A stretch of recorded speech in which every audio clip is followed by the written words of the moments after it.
What's up guys? I'm currently in Hawaii, so I'm going to try and make this quick, but I want to show you how to set goals you'll actually achieve.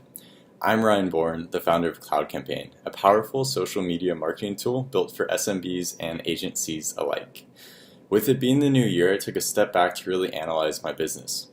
Was I achieving all the goals I wanted? Was the business growing in the right direction?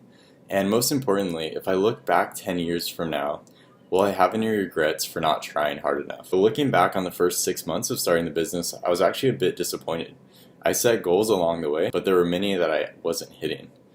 Some example goals were reaching a certain monthly recurring revenue, having a certain number of happy paying customers, and actual usage on the platform. These were just my goals. They happen to be business related, but the same principles I'm going to talk about can be applied to personal goals as well. The reason I was disappointed with not hitting my benchmarks was because I was putting in the work, but I wasn't seeing the outcome I was hoping for. I then realized the issue wasn't a lack of effort, but rather how I set and tracked my goals.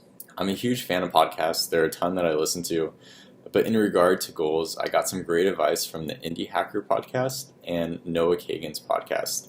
There's also some great advice in Tim Ferriss's book, The 4-Hour Workweek. If you haven't read that yet, I'd highly recommend it. There's some great productivity tips, and it's really just general advice for life. On the Indie Hacker podcast, Cortland interviewed David Hauser, the founder of Grasshopper, and David talked about this idea of controllable metrics, which has really increased my productivity. The idea is that you set goals around metrics that you have control over.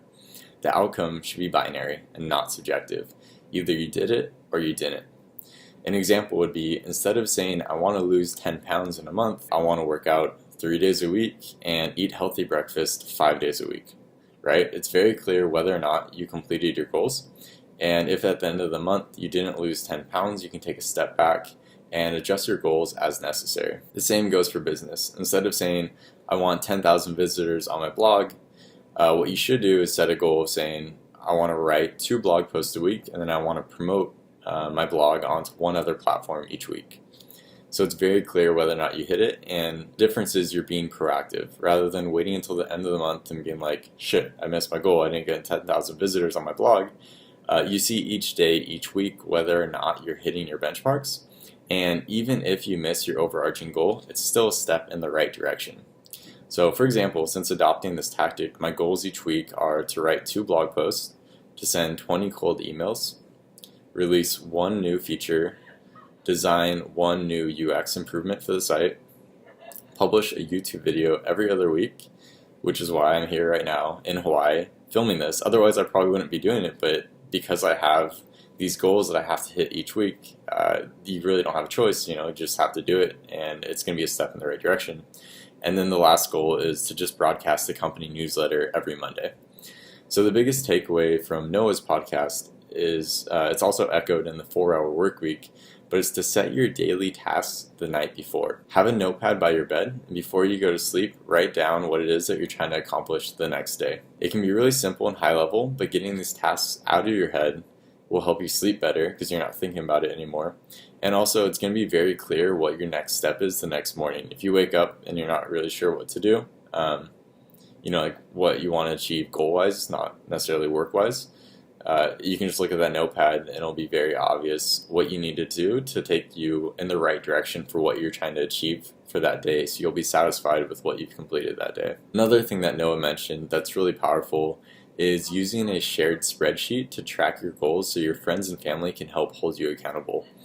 If you're starting your company and you have a co-founder, this is also a great opportunity to share with you and your co-founder what it is that you're both trying to achieve each week, and then what it is that you've accomplished. So I use a Google Sheet to track it. It clearly lays out whether or not I hit my goal each week, and even has high-level metrics and graphs showing me which goals I missed the most, my longest streak for each goal, and some other metrics. And what's cool about this is, using Google Sheets, I can look back, 20 weeks and figure out what I did 20 weeks ago. Did I hit all my goals? And then you can add a comment to each cell on the Google Sheet saying what it is that you did. So for example, this past week, my goal was to write 2 blog posts. I actually ended up writing 6 because I had more free time because of this method of just really laying out what I need to do.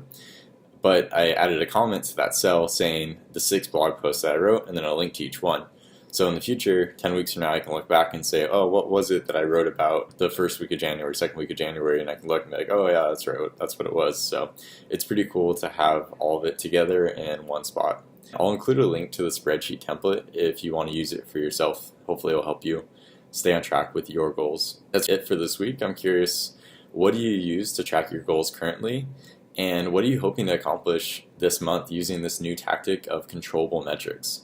I posted a thread on Facebook to see what tools my network uses to help them stay on track with their goals, and here's what they recommended in no particular order. Asana for collaboration and team-based goals, Google Sheets for tracking goals over time, Google Calendar for mapping out specific tasks each day with reminders built in, Evernote for laundry list type tasks, and then Capital for financial goal planning. This is one I actually hadn't heard about.